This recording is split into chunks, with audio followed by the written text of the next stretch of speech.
Former lawyer Lori Ann Ward was on HuffPost Live, and she said something really interesting about work-life balance.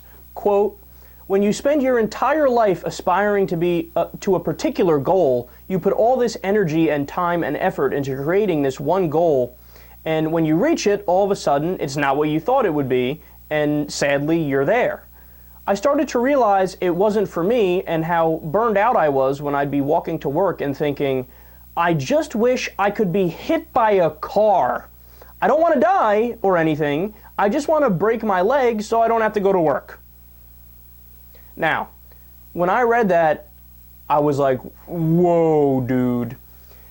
Now, I have a somewhat similar personal experience. I mean, I didn't want my legs to get broken. I didn't want to get hurt at all. But I understand what it's like to go to work and be like, I just simply don't want to be here. And by the way, you guys know I'm not somebody who would really do things I don't want to do. That probably comes through on the show. So what would I do? As I was at work, I would do whatever I could to avoid work. I would just be there and do what I want on the computer, or try to work my way around the system, or however it goes.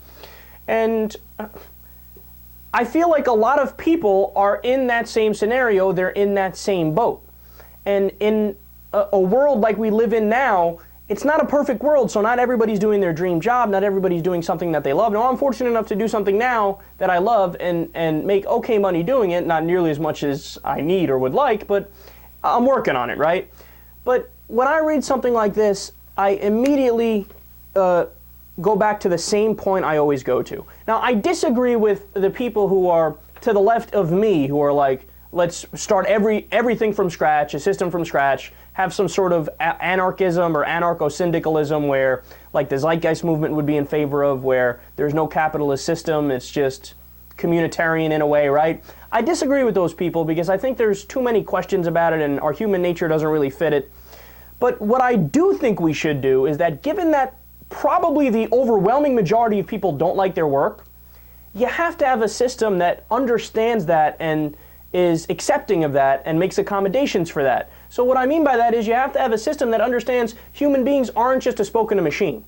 They are actually human beings, and they have passions and dreams and obsessions and loves and, you know, biological necessities, and you have to treat them like actual humans. So you should have a system that has mandatory vacation time. Not only that, but the work week shouldn't be as ridiculous as it is. You know, we almost had a 30-hour work week in the United States when New Deal legislation was passed. We were this close to getting a 30-hour work week. We almost had a 4-day work week in the United States.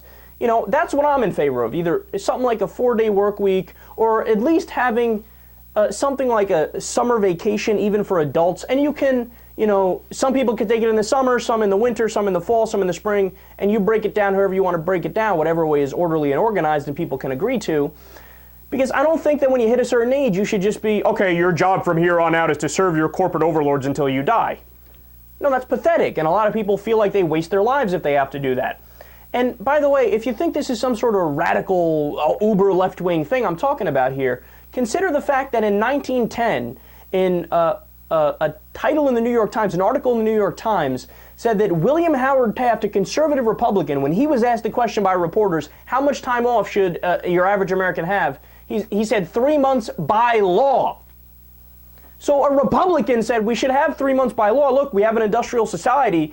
Wealth has been created. We have the ability for people to take time off. We can actually limit unemployment that way by essentially doing, you know, shifts, work shifts throughout the year. Okay, you work 6 months and then you're off 6 months. You work 8 months and then you're off the rest. However you want to structure it. I'm not married to specific proposals, but roughly speaking, something like this has to be done to make citizens happy, whether it's a 4-day work week or, you know, all those other things, or 3-month vacation time. And again, to show you how far behind the U.S. is in this respect, show the chart. The United States has 0 paid holidays and paid days off by law. Completely, 0. 0 days off by law. When you look at Japan, they get 10 days off paid by law. Canada gets 10 plus 8.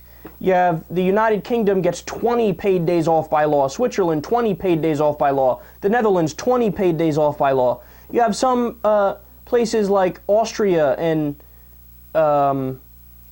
Portugal, these places have 35 days off by law.